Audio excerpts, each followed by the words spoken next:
Assalamualaikum warahmatullahi wabarakatuh. Selamat datang di Besengkale.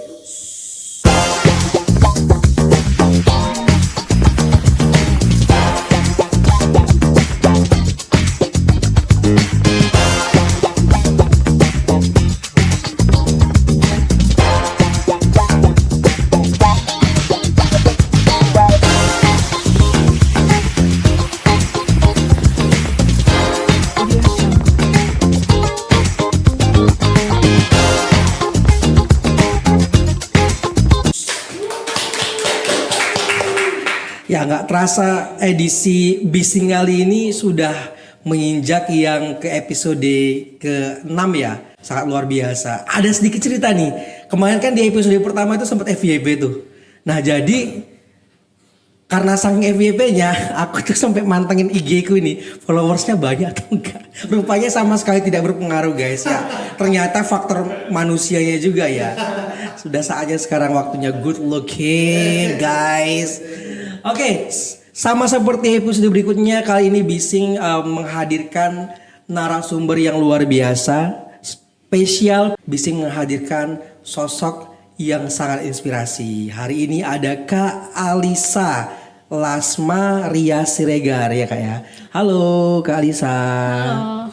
Nah jadi teman-teman sebagai informasi bahwasanya Kak Alisa ini baru saja bersyahadat ya Kak ya. Iya. Kembali ke fitrah pada bulan 12 lalu ya. Nah tapi sebelum kita menggali lebih dalam lagi nih tentang tentang perjalanan Kak Alisa, boleh dong deh diperkenalkan sama teman-teman Bising Kak Alisa.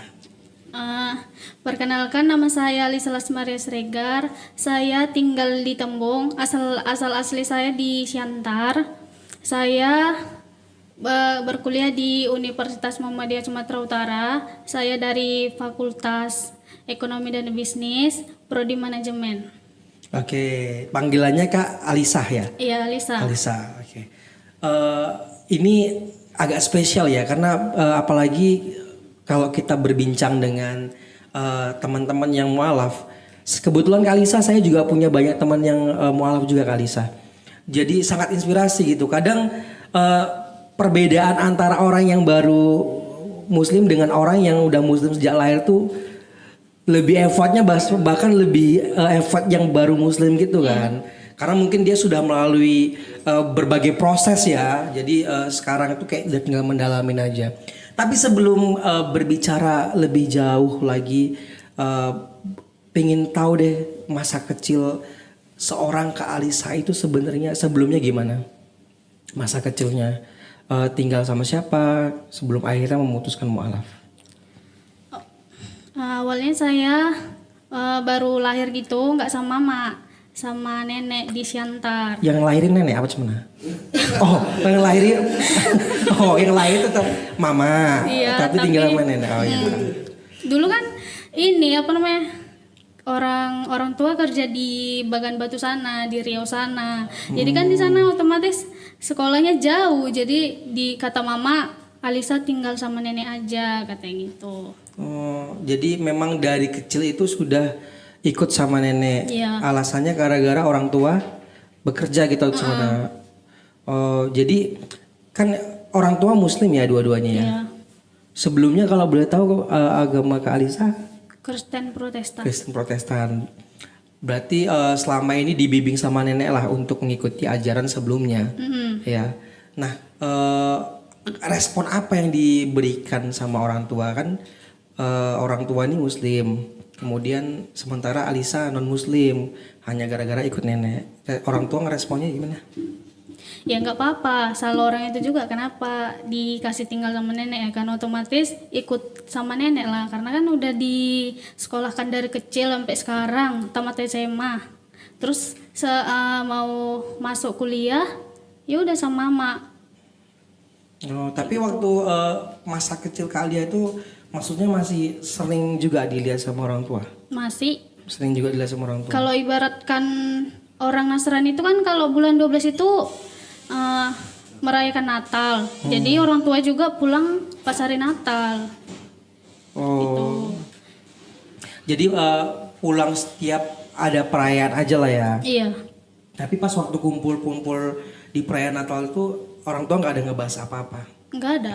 Nggak ada. Biasa aja. Berarti istilahnya memang dibebaskan lah sama Kak Alisa ya, mau Iya. mau gimana, yang penting baik aja lah gitu ya. BTW kakak suka origami ya? Dari tadi bercanda intermezzo, namanya juga lama. Oke Kak Alisa. Nah ini sudah sudah mengikuti agama nenek ya, non Muslim. Kemudian akhirnya hijrah ke orang tua. Iya. Pada saat tamat SMA. Dari respon dari nenek itu memang nenek yang ngarahkan ke orang tua atau memang orang tua yang langsung menari aja? Enggak. Atau kemauan kakak Kemauan sendiri? saya sendiri. Oh. Kalau orang tua pen-pen aja, mau beda agama pun nggak masalah, karena itu kan keputusan kita sendiri. Lagian Alisa juga udah dewasa, katanya berhak milih. Berhak memilih. Iya. Oke. Mau ke agama yang mana?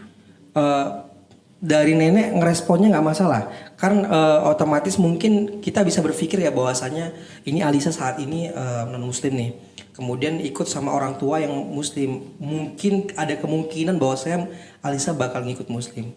Itu nenek ada keberatan nggak di situ? Enggak. Waktu ngelepas Alisa untuk ikut orang tua? Awalnya Kok tinggal sama orang keberatan, tua? tapi setelah dipikir-pikir gitu kan, lagian kan aku udah tinggal sama mama, jadi kata Dibebaskan. nenek ya udahlah ikut mamamu aja nggak masalah, kata gitu. Oke, menarik ya. Karena termasuk di lingkungan keluarga yang memang beda agama ya kan. Karena saya memiliki teman yang mualaf, ceritanya lumayan agak tragis dan tricky. Makanya sangat istilahnya perjalanan ke Alisa ini sangat subhanallah banget ya, masya Allah. Akhirnya berjalan dengan sangat mulus, lancar, dan kebetulan orang tuanya juga open minded, neneknya juga nggak masalah dengan semua itu ya. Walaupun sebenarnya ada keberatan juga, Iya, tapi ada. istilahnya nggak menjadikan Kak Alisa menjadi beban dan sulit untuk bergerak sana kemari, gitu kan? Mungkin kawan abang itu orang tuanya Kristen ya kan, jadi Iya kalau sih. misalkan dia memutuskan Islam kan jadi payah. Iya benar, iya sih memang benar. Karena memang di mayoritasnya memang agamanya non Muslim. Karena dia mencari kebenaran, ngeriset dan sebagainya, mungkin udah tau lah bahwasanya inilah yang aku percayain. Memang agak sulit sih kalau misalnya kita di tengah lingkungan keluarga yang memang semuanya mayoritasnya bukan non Muslim, ya kan. Oke, selanjutnya nih Kak Alisa, boleh nggak diceritakan gimana proses kakak mendalami Islam, mengenal Islam itu gimana gitu? Apakah hal itu terjadi karena dorongan pribadi atau justru karena memang hal itu terjadi karena ngikut orang tua nih, orang tua kan Muslim jadi ngikut Muslim, atau karena teman-teman di sekitaran wilayah Kak Alisa kan tuh rata-rata Muslim, atau memang dari diri sendiri? Dari dorongan pribadi. Dari dorongan pribadi, apa sih yang mendasari kakak buat kenapa gitu memilih Islam? Atau ada momen yang membuat kakak kayaknya pingin masuk Islam? Ada. Apa tuh momennya, bisa diceritain nggak Kak? Pas awalnya masuk UMSU kan, pas maba-maba itu, jadi kan kalau misalkan dibilang non Muslim masih sedikit di sini, jadi kayak merasa minder gitu. Terus di kalangan kakak pembimbingnya pun katanya gini, kok non Muslim sendiri, katanya gitu. Jadi kan di dalam ruangan itu ada 2 orang lah non Muslim. Jadi saya bilang kayak gini, kalau misalkan kami nggak diizinkan mendengarkan itu yang Masta kemarin, Iya. kan ada tuh kayak baca Al-Quran, kami boleh keluar. Terus kata ada Kak Nisa namanya, kalau misalkan orang itu mau mendengarkan nggak masalah sih, kata gitu. Oh, jadi awal mulanya itu mulai tergerak gara-gara mendengarkan ayat suci Al-Quran pada saat Masta itu. Iya. Disitulah mulai bergerak dan pingin mempelajari Islam lebih dalam. Hal yang pertama kali kakak lakukan saat ingin mendalami Islam itu apa? Berjilbab. Langsung berjilbab. Baru Ini kan semester ganjil kemarin udah pakai jilbab. tapi belum masuk Islam. Belum. Tapi udah berjilbab. Udah. Jadi kalau misalkan dosen nanya ini Islam, semua Islam.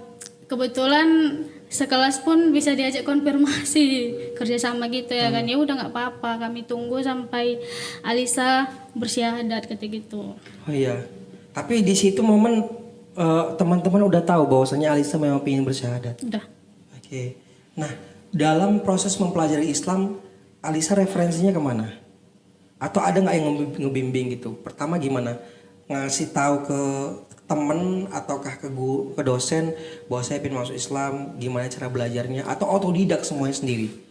Awalnya sendiri, tapi kayaknya kayak berat kali gitu kan Bang. Jadi saya konfirmasi ke dosen guru agama saya, namanya Bu Susianti. Susianti, terus? Ya udah kata ibu itu kalau misalkan Alisa mau masuk Islam, Alisa belajar dulu, perdalam dulu tentang Islam. Takutnya nanti di tengah jalan Alisa balik lagi ke agama semula gitu. Jadi dikasih waktu selama setengah tahun. Dikasih waktu selama setengah tahun dari ibu susinya. Oke. Dari orang tua juga sih. Ya, berarti sebelumnya ngasih tahu ke orang tua dulu atau justru kemana? Bu Susi dulu. Oh, justru ngasih taunya ke Bu Susi dulu. Baru ke orang tua. Kenapa gitu? Biasanya kan kalau misalnya kita mau pindah gitu ya, apalagi posisinya kita pindah dengan agama yang sama dengan orang tua, biasanya kan kita informasinya ke orang tua dulu. Kenapa ke Bu Susi dulu? Atau ada cerita di balik itu? Menurut mungkin karena lebih banyak aktivitasnya sama ibu itu, jadi lebih percaya sama ibu itu. Iya sih menurut saya. Sama orang tuanya nggak percaya? Percaya, cuman takutnya kan mama mikirnya karena Alisa kuliah di UMSU, jadi takutnya terikut-ikut kawan. Kebetulan kan kalangannya muslim semua, di sana pun muslim semua. Oke. Berarti posisinya sebenarnya orang tua tidak melarang ya. Tetapi untuk memberi waktu Alisa buat benar-benar berpikir bahwasanya pilihan Alisa itu benar-benar tepat gitu ya. Tapi berarti orang tuanya mualaf juga, bapak atau mama yang mualaf? Mama. Mama yang mualaf ikut agama ayah berarti ya. Iya. Tapi adik-adiknya muslim semua. Berarti hanya Alisa sendiri yang non muslim pada saat itu. Luar biasa ya. Terus setelah diinformasikan nih sama Bu Susi untuk belajar, pertama kali yang Alisa pelajari apa tentang Islam? Bacaan sholatnya. Bacaan sholatnya. Bacaan sholatnya itu kan dia bahasa Arab ya. Ngambil yang Latinnya loh Bang. Oh, ngambil yang Latinnya. Jadi siapa yang membimbing, baca sendiri atau tetap dimentorin sama Bu Susi? Baca sendiri. Baca sendiri. Kebetulan kan mama muslim. Terus di rumah itu kan ada tata cara sholat, tata cara wudhu, bacaan sholatnya. Ya udah dibaca lah itu. Berarti posisinya sebelum masuk Islam itu sudah bisa ya, sholatnya udah bisa, wudhunya udah bisa. Wudhu udah bisa, bacaan sholat udah bisa. Kalau sholatnya sedikit lah. Tapi sempat mempraktekkan sholat Iya. waktu belum masuk Muslim. Oh iya. Pertama kali masih ingat nggak momen pertama kali nyoba sholat itu kapan gitu? Maksudnya kayak mana? Pertama kali momen mencoba untuk sholat gitu. Kan waktu pernah sholat tapi belum Muslim. Kapan gitu? Ada ingat nggak momen itu? Nggak ada. Lupa. Tapi orang tua tetap welcome ya. Iya. Tetap menjaga, tapi tetap dibimbing juga kan sama orang tuanya. Iyalah. Nah, kalau di sholat itu kan ada yang namanya yang wajib, ada yang namanya sunnah kan. Salah satunya itu membaca surat-surat pendek. Dalam sholat kan sunnah. Udah hafal berapa ayat aja? 2. Ayat apa tuh? Ana sama apa lagi ya, lupa saya. Al-Ikhlas. Iya kayaknya. Boleh dicoba nggak? Surat An-Nas atau Al-Ikhlas atau apa yang bisa? Rada-rada lupa loh Bang. Kalau nanti salah dibenerin nggak apa-apa, aman. Coba Bismillah. Bismillahirrahmanirrahim. Kul hauju birabbil nas, malikin nas,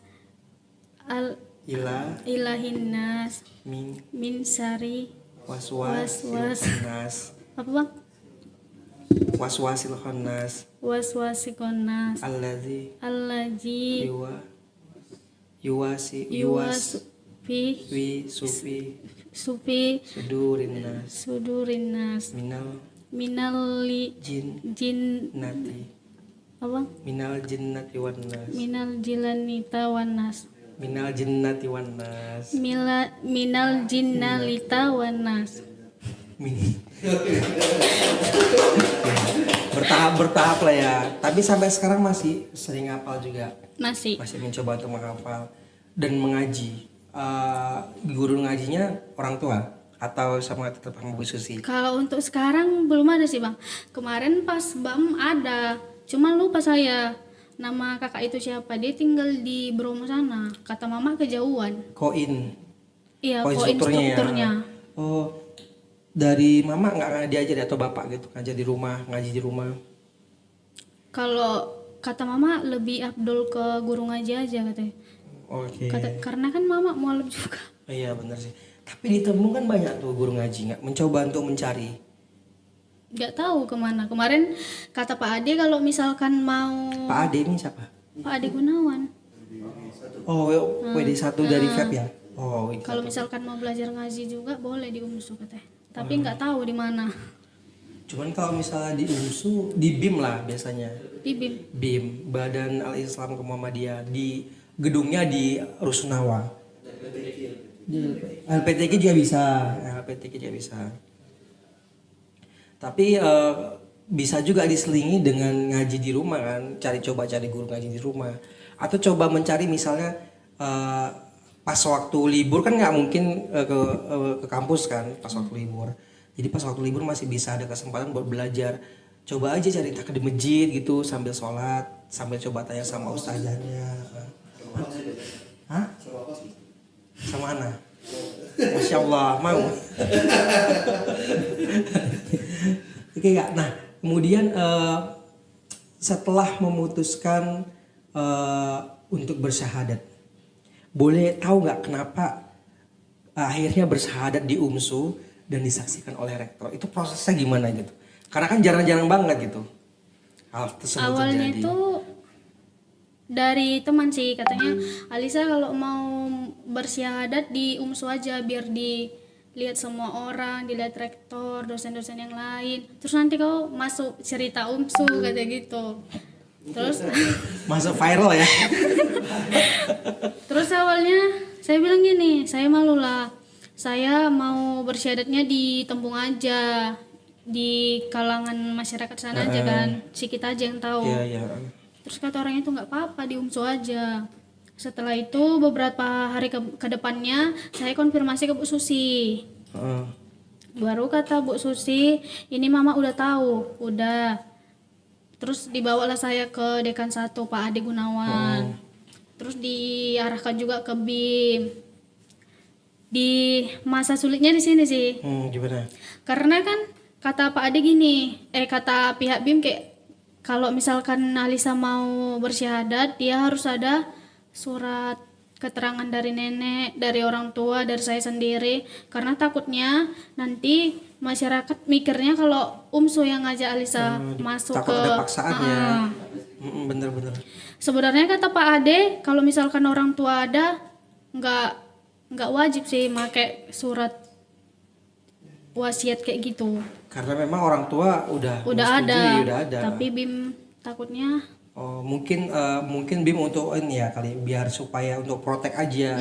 Takutnya terjadi sesuatu yang tidak diinginkan, kita udah ada buktinya bahwa saya memang hal tersebut tidak ada paksaan sama sekali. Karena memang pun di dalam Islam untuk memeluk agama Islam itu tidak boleh dipaksa. Jadi harus sesuai dengan kesadaran masing-masing gitu. Nah, kemudian tantangan apa sih yang dihadapi setelah masuk Islam nih? Udah bersyahadat, udah benar-benar jadi kembali ke fitrah, menjadi seorang muslim. Tantangan apa saat ini yang dihadapi ketika menjadi seorang muslim? melaksanakan sholatnya sih.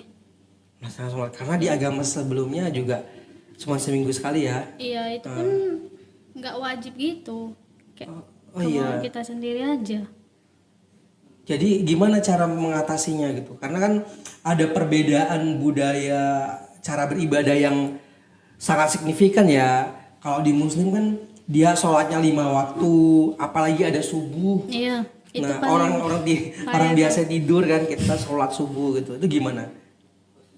dipaksa aja, nanti lama kelamaan jadi terbiasa. Terbiasa. Kata mama sih kayak gitu. Awal-awalnya kayak gitu. Nanti kalau kau udah terbiasa meninggalkan sholat aja rasanya kayak Bersalah berat kali. gitu.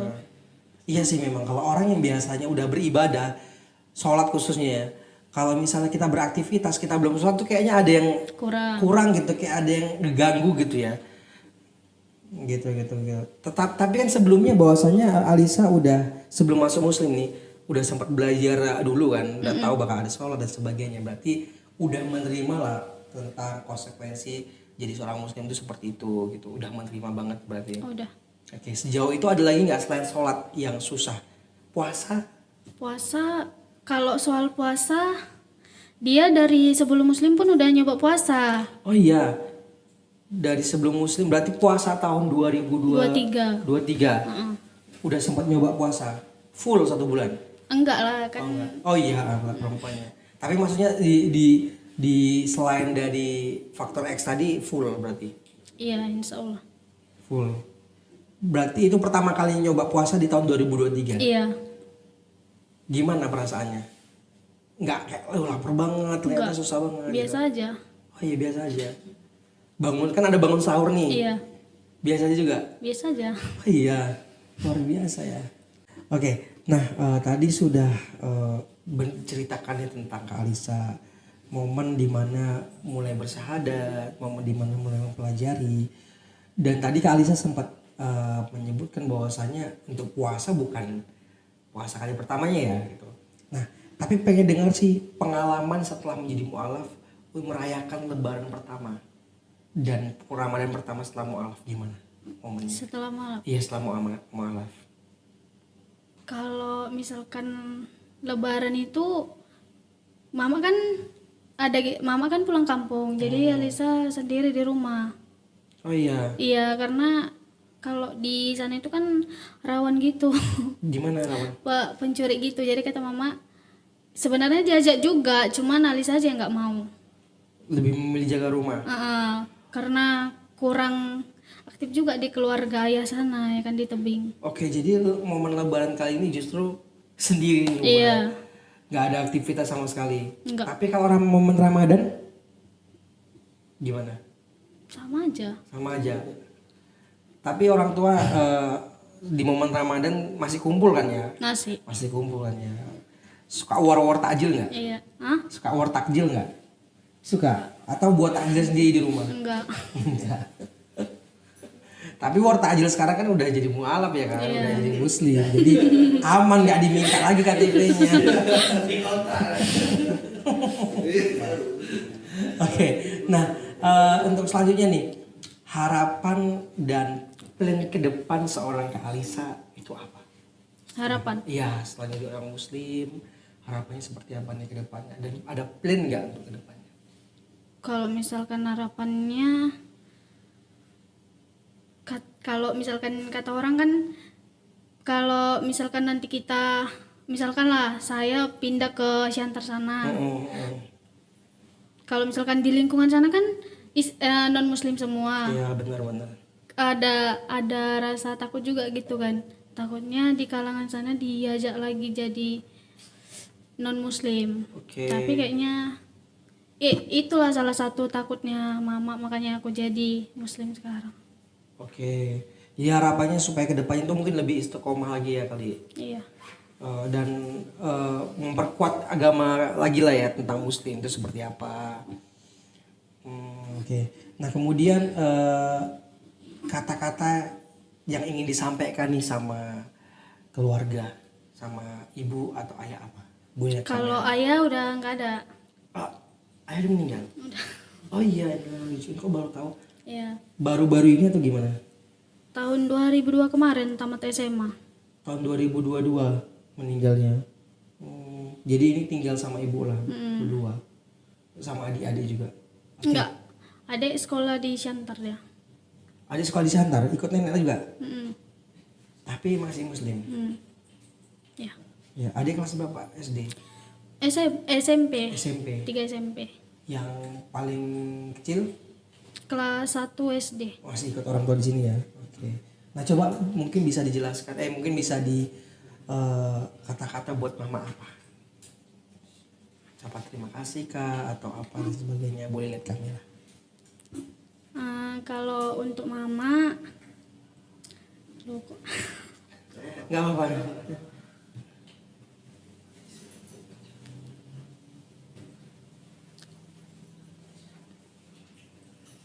Mungkin ucapan terima kasih karena selama ini udah membimbing, sabar dalam menemani Alisa sampai saat ini. Coba cari kasih.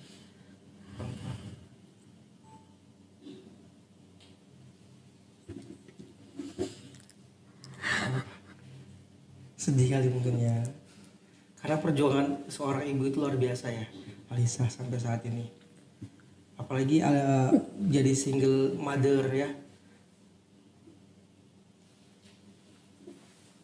Ayo tepuk tangannya dulu biar agak semangat. Sam, tisu dong kru. Jangan malas banget, ayo bekerja. Biar Mbak Alisa ya semangat. Insya Allah jadi calon pemimpin yang sukses. Ya. Ada tisu nih. Ya. Nggak apa-apa, ungkapkan aja kesedihannya, kebanggaannya sama orang tua.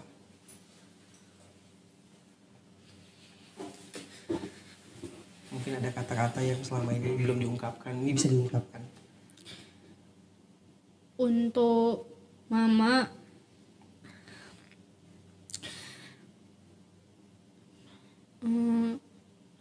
Alisa mengucapkan terima kasih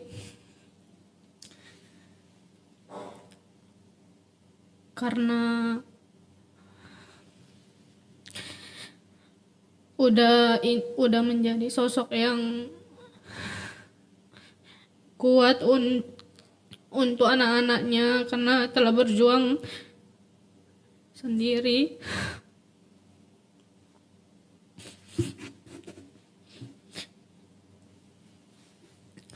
Semoga kedepannya kami bisa ngebalas semua jasa mama.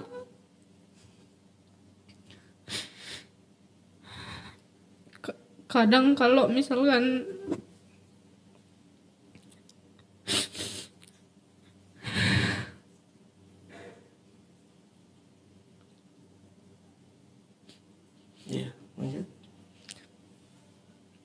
mungkin berjuang sendiri bukan hal yang mudah untuk mama.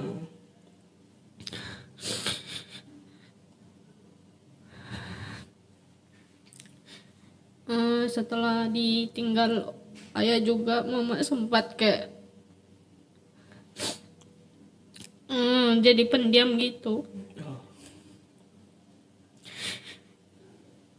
Jadi Alisa bilang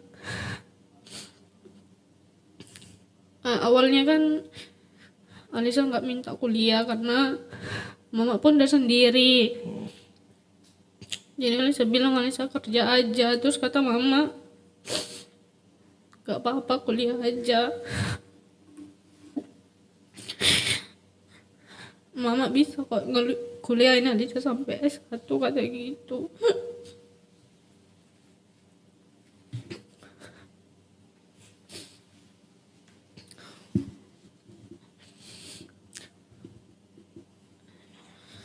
Itulah perjuangan seorang ibu itu sangat luar biasa ya. Ibu itu adalah sosok aktor terbaik. Dia tidak pernah mengutarakan apa yang sebenarnya terjadi pada dirinya, hanya untuk kebahagiaan untuk anak-anaknya. Seorang ibu itu sangat luar biasa. Makanya buat teman-teman semua yang ibunya masih ada, yang orang tuanya masih ada, sayangilah mereka. Jangan buat luka hati mereka terluka, karena kalian gak bakal tahu kapan orang tersayang kita tuh bakal diambil. Karena kan gak bakal tahu kapan momen-momen yang tidak terduga itu bakal terjadi sama kalian. ketika orang tua udah nggak ada, itu rasanya hancurnya luar biasa.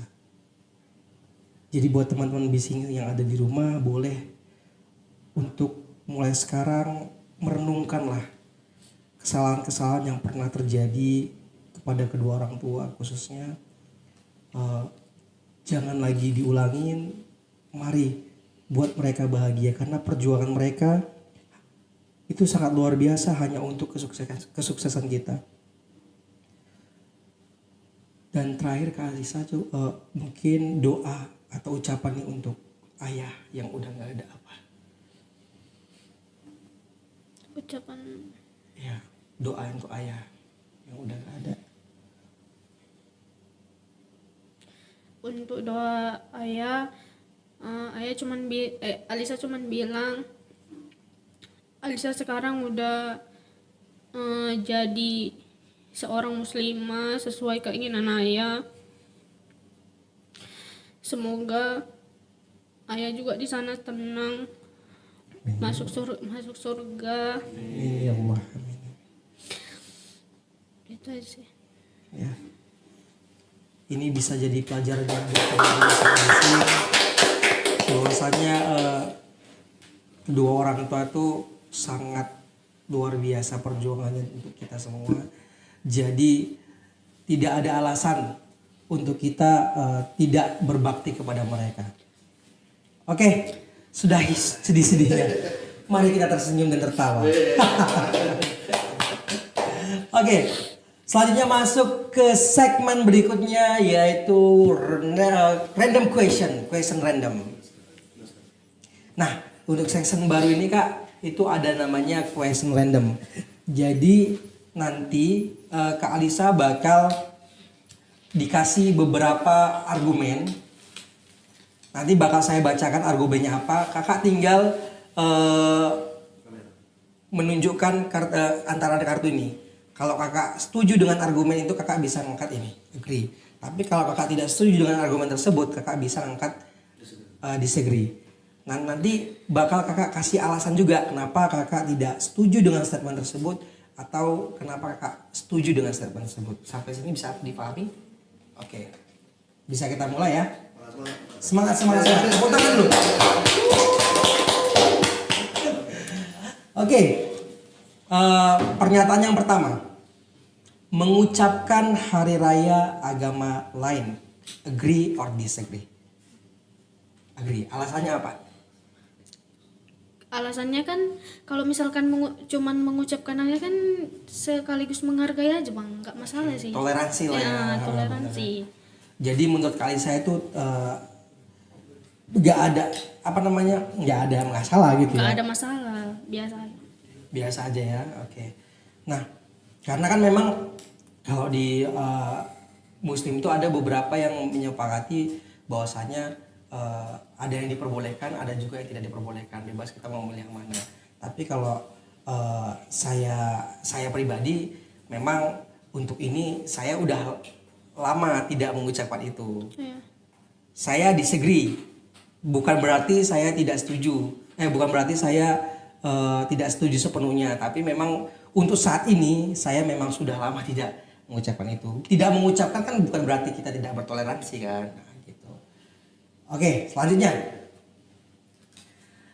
Berbuat baik itu harus direkam. Agree or disagree? Alasannya apa? Saya agree nih. Ya. Alasannya kalau misalkan berbuat baik itu harus direkam, artinya dia cuman kayak nyari sensasi aja loh bang. Oke. Biar dia dilihat baik ke semua orang gitu. Kalau misalkan kita berbuat baik kan nggak harus dilihat orang. Oke. Kalau saya pribadi sih agak setuju, tapi ada beberapa yang tidak setujunya juga. Karena di sini nggak ada yang 50-50, jadi saya lebih milih setuju. Karena mengapa? Ini ambil dari sisi positifnya aja ya. Sosial media saat ini bisa dijadikan lahan dakwah. Salah satunya itu berbuat amal. Jadi ada loh orang yang dapat hidayah melalui video-video beramal gitu. Jadi ya kita husnuzon aja. bahwasanya sesuatu kebaikan itu kenapa harus direkam ya untuk mengajak teman-teman semua untuk berbuat baik gitu. Kalau saya seperti itu. Iya kalau dijalankan, kalau nggak dijalankan. Nah itu kembali ke personalnya masing-masing ya. Itu kembali ke personal. Kita kan hanya sebagai orang yang memberitahu gitu. Yo ini kita buat perbaikan. Kalau masalah dia mau menjalankan atau tidak mau menjalankan itu kita kembali ke mereka sih. Gitu. Oke, next question. Wanita bebas memiliki karir yang tinggi di tengah stereotip masyarakat tentang wanita. Setuju atau tidak setuju?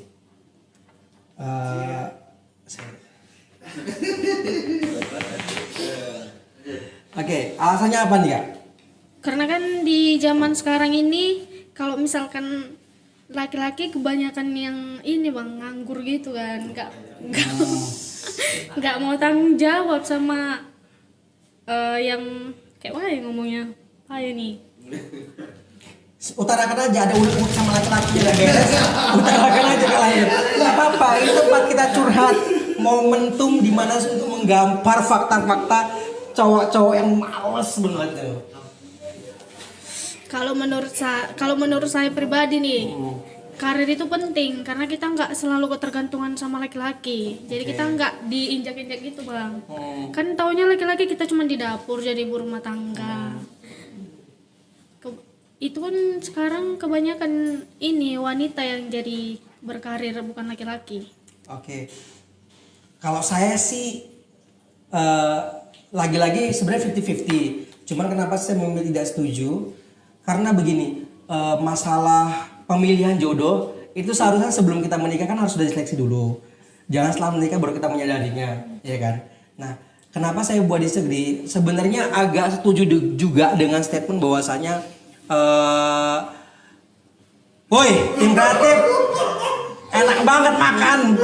Di sini lagi kerja. Kurang asem. Oke, nah, karena ada pepatah kata, bukan pepatah ya, orang zaman dulu mengatakan bahwasanya perempuan itu memang cocoknya itu ya udah di rumah, ngurus anak dan sebagainya. Karena sebenarnya pun kalau saya pribadi tanggung jawab mencari nafkah itu tanggung jawabnya seorang laki-laki. Nah, apabila perempuan mengendalikan apa yang dikerjakan oleh laki-laki, maka tanggung jawab seorang perempuan itu akan terlepaskan gitu. Itu yang dikhawatirkan sehingga terjadinya banyaknya bentrokan berumah tangga. Saya bicara seperti ini karena ada beberapa kasus yang memang di sekitar saya seperti itu. Dia memiliki istri yang istrinya memang karir. Tapi istrinya ini memang pembangkang jadinya. Gara-gara mungkin dia punya level up yang lebih tinggi secara sosial dan karir sehingga dia tidak patuh dengan suaminya. Jadi ya cuman ya hal tersebutlah yang membuat kadang laki-laki itu merasa tertekan batin kali ya. Jadi perempuan itu nggak patuh gitu. Karena sifat karakter perempuan ini kan biasanya agak suka berubah. Iya. Di momen-momen tertentu kan lebih sensitif. Nah, hal seperti itulah sebenarnya yang yang ditanggulangin lah gitu. Makanya saya memilih untuk tidak setuju. Tapi bukan berarti saya tidak pro juga ya dengan orang-orang yang wanitanya perempuan yang berkarir gitu, memilih untuk berkarir. Oke, sudah selesai. Kemudian buat teman-teman semua nih, akhirnya kita sudah di penghujung waktu Kak Alisa. Nggak terasa kita udah tiktokan sekitar 2 jaman. 2 jaman, nggak terasa. Terima kasih loh Kak Alisa sudah mau berkunjung di rumah Bising. Kalau ada salah kata mohon maaf. Kalau ada uang boleh transfer. Saya butuh pinjam dulu cepat. Oke, mungkin Kak Alisa buat teman-teman semua nih, sobat-sobat Bising yang pingin sharing sama Kak Alisa, pingin bertanya-tanya, boleh di-spill nggak Instagramnya apa? Atau sosial medianya? Nama Instagram saya Alisa. Alisa. Iya. A L Alisah. Alisah. Alisa. Agak bau ya. Oke, jangan lupa di follow ya teman-teman. Dan buat teman-teman semua, terima kasih sudah menonton video kita kali ini, episode kali ini, dan jangan lupa untuk like, comment, subscribe, dan share episode-episode kita yang sesudah dan sebelum-sebelumnya. Boleh di-share. Dan jangan lupa follow Instagram Bising Kali dan subscribe YouTube-nya Bising Kali. Dan jangan lupa juga follow @kemahasiswaan UMSU. Tidak rasa sudah di penghujung waktu. Selamat untuk beraktivitas supaya bisa lebih semangat lagi dalam beraktivitasnya. Sampai jumpa di episode Bising berikutnya. Bising Kali.